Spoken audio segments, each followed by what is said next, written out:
we are going through from one dictatorship to a transition time, and then to the beginning of establishment of the new secular democratic system based on human rights and law and social justice in Iran. Let's That's gonna take focus years. on that operation that you're describing here.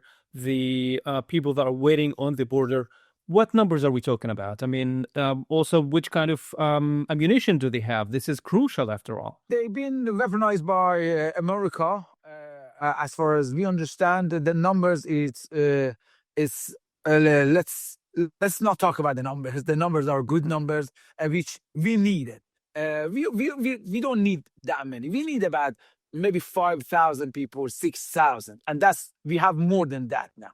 And then as they get to the cities, city by cities, especially from the west, when we have all Kurdish people, they're gonna each city when after the liberation of each city, we have more people join these forces, and then when something starts from this side, we are going to have different maneuver from the other side of Iran, which I don't want to reveal that now on this proper podcast. But I think this is the final battle, my friend.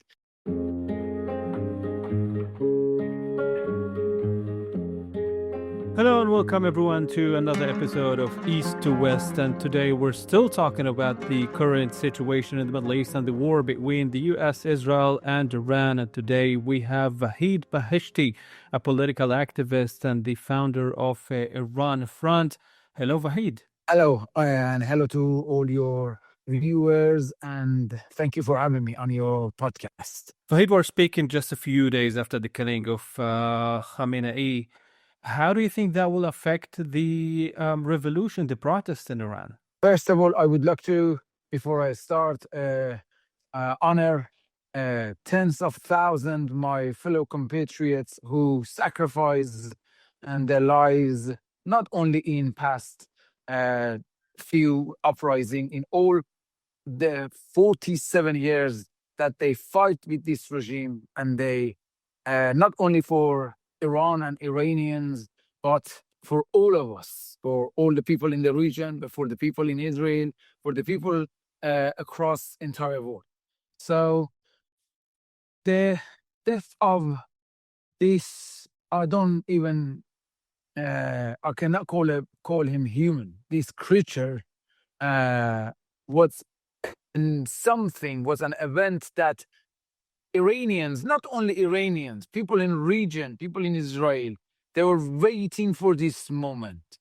They were waiting in past years to wake up one day with this news. And few days ago, thank God, and with the great work of President Donald Trump and Bibi Netanyahu, I have to give the credit. Bibi Netanyahu is very humble in many cases. He doesn't want to take the credit. We know what he's done, what pressure he's gone through in all these, particularly after October 7, to get to this point, which is the starting point.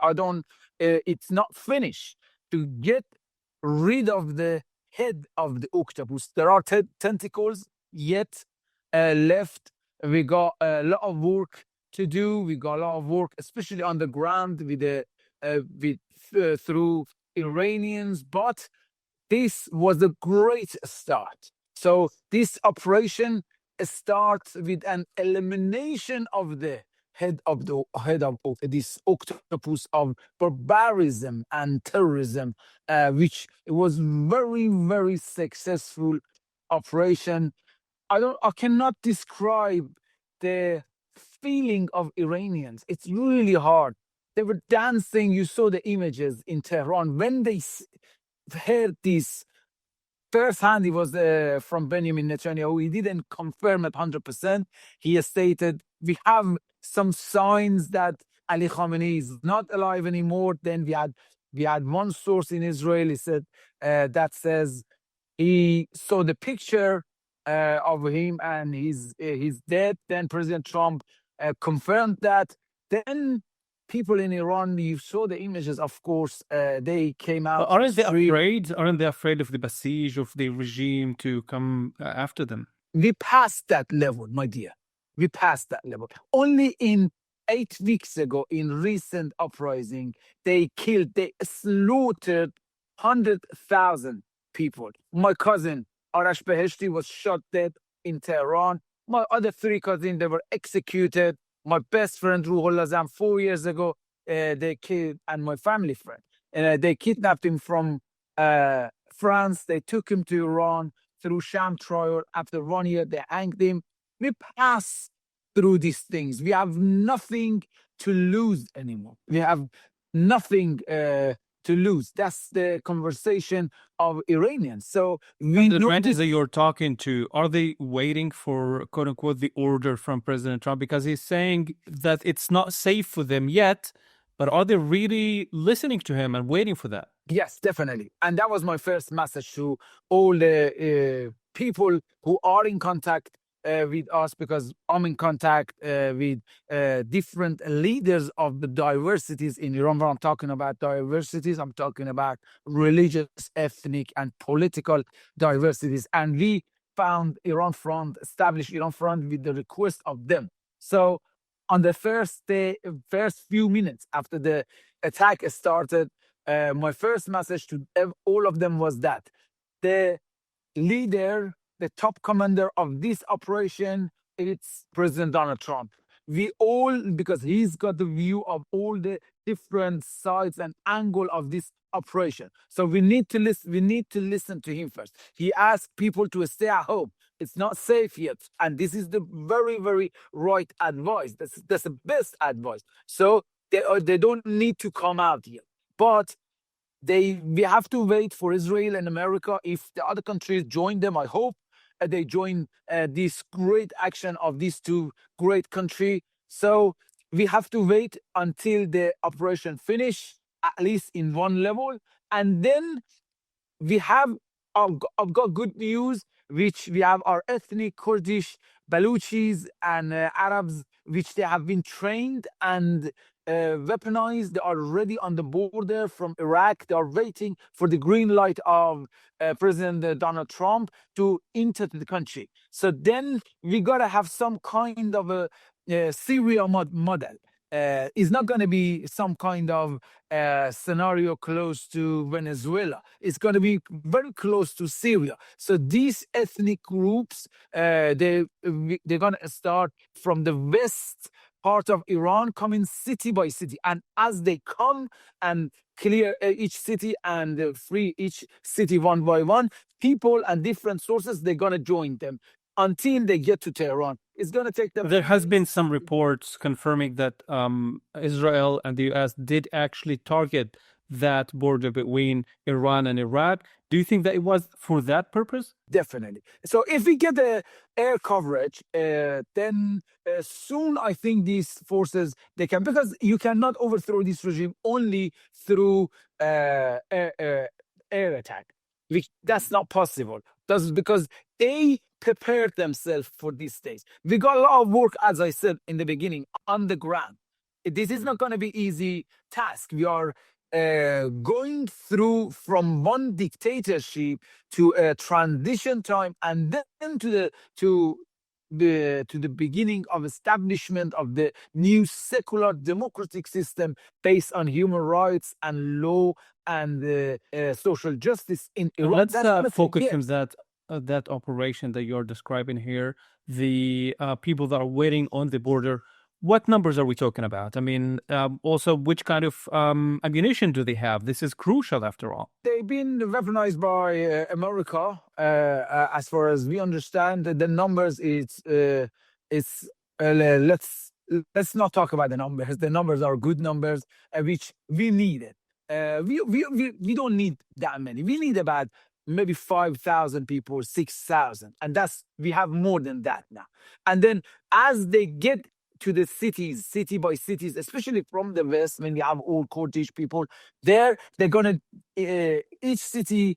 When after the liberation of each city, we have more people join this forces. And then when something starts from this side, we are going to have different different maneuver from the other side of Iran, which I don't want to reveal that now on this podcast. But I think this is the final battle, my friend. Thank to It's very America. interesting what you're talking Thank, about. Very, very thank, interesting, definitely. thank to America. Thank to Israel. I said, with the nation of great nation of Israel, great nation of Iran, we've been great friends. And I don't know if you know it or not, I am the only figure from the Iranian opposition who address your ministers in the Knesset 2.5 years ago. A few weeks after October 7th, I talked in your parliament, Knesset, and in that time, when the focus only was on Hamas, I have said that we should not be afraid to target Iranian sites, their nuclear sites inside of Iran, the sites of Basij and IRGC and the House of High Officials and the nuclear sites. The media attacked me for 2 weeks in a very big scale. People with the mask of Iranian opposition, they attack me on big media like BBC and all that stuff. Oh, Vahid is calling for killing innocent people by Israel, by Bibi Netanyahu and all that stuff. And I have said, I didn't ask to kill Iranians. I asked to kill this, the oppressor of Iranians. I asked to target the base of the Basij and the IRGC, are asked to target the nuclear sites. And then after 2 weeks, Iranian people in Tehran, in capital city, they hung one big banner about 6 meters from one of the big bridges, which it was written in Farsi and English. Vahid Beheshti is our voice. We stand by Israel. And that was the tipping point. That was the start. 2 weeks after, another banner hung. And then we saw a start that Iranian people start chanting, "We love Israel, we stand by Israel." You saw all the slogans on different walls in different cities, which this alliance finally started. We needed someone like Netanyahu, brave person, brave leader who can execute the plans that none the other leaders are not brave enough to execute that. It's like, for example, the project of Pages in Lebanon. So that project was there for a few years, was planned, was prepared by Mossad. But we needed a leader to be brave enough to give the order of the execution of that plan. Thank God we have that. We have right people in Israel, we have right people in America, and we are on right track. I said 2.5 years ago, I have said we cannot overthrow this regime with bare hand, with Iranians. This is a common war. You are not helping us. We are working together. This is a common enemy that we have. Look, they planned for the elimination of the state of Israel from the map of the Definitely, there are mutual interests here. But let me ask you something that is very important also, because on the other scenarios that we're talking about that can lead to the collapse of the regime is some people inside the regime, maybe the IRGC, maybe some people from the Basij. President Trump did hint that there are people that are talking to him. Do you think this is likely? Do you think this is possible? Or are they ideological enough not to do that and not to seek any, leaving the regime or, coming against it? Again, when you're talking about regime, we cannot categorize all of them in one category. Okay, there are some very narrow-minded ideological people which you cannot work with them. Their hands are bloody, so that's different. But the people who want to separate themselves, and we know them, there are a history about them, which they tried and are in the prison maybe now, and they tried to do something to reform this government regime, but they couldn't do that. And now they are willing to join people. We cannot delete all of them. We have to work with all the Iranians. When I'm talking about all the Iranians who believe in democracy, who believe in human rights, and they want to walk in that path. Who they believe Israel is going to be our best ally and our best friend in the region. Who they believe we can have a best and normal relationship with America and all other countries. We have to welcome them because we don't want to go through internal conflict and civil war. So that's the logical way that I think President Trump think, and we need to work with everyone to go through this period. As you know, Iran is a very diverse society, but we cannot agree on one person. We cannot go again around another ideology, or we cannot go through this process through vague promises. So we have to go through this period of transition only with concrete guarantees around within legal framework. That's I will repeat that, and that's the mission of Iran Front, within a legal framework that make sure all different diversities within Iran play a key role from the day one. So that is very important, and that's how we can unite all different diversities within a legal frame. That is very important. Do you think that the President Pezeshkian is someone that can be counted as, No, an alternative? I doubt it. No, Pezeshkian. Why is that? He is a reformist. He seems to be very soft. I say no. He's a great believer to the ideology of Ali Khamenei. This is my point of view. I don't know what's going to happen in next couple of weeks. To be honest, the development are very fast. But Pezeshkian, I don't think Pezeshkian is one of those people who Iranian people can work with. Don't forget, Iran is completely different with Venezuela.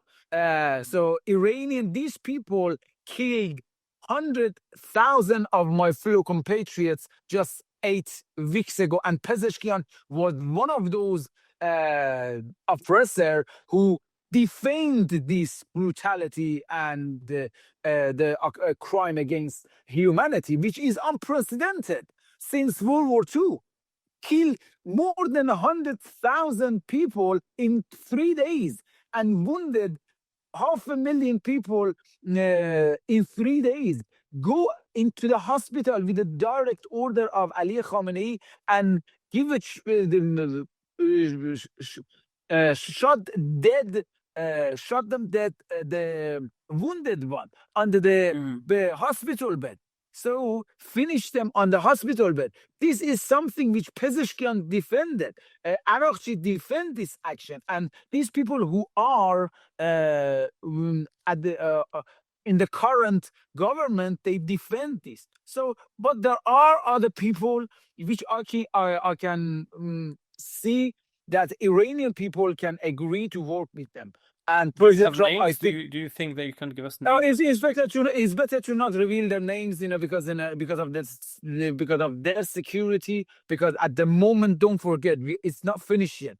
Of course, as President Trump and Marco Rubio, Secretary Marco Rubio stated yesterday, they said the big operation hasn't started yet. So it's, I said this is just the preparation for the big. And if you see the traffic from the air traffic from America now, just I'm talking about 1 hour ago, from America to Europe and to Middle East, we see these B-52 and all these petrol tankers are on their ways to Middle East. So the big operation is still we're waiting for the big. But there is a name that we can actually talk about, which is Reza Pahlavi.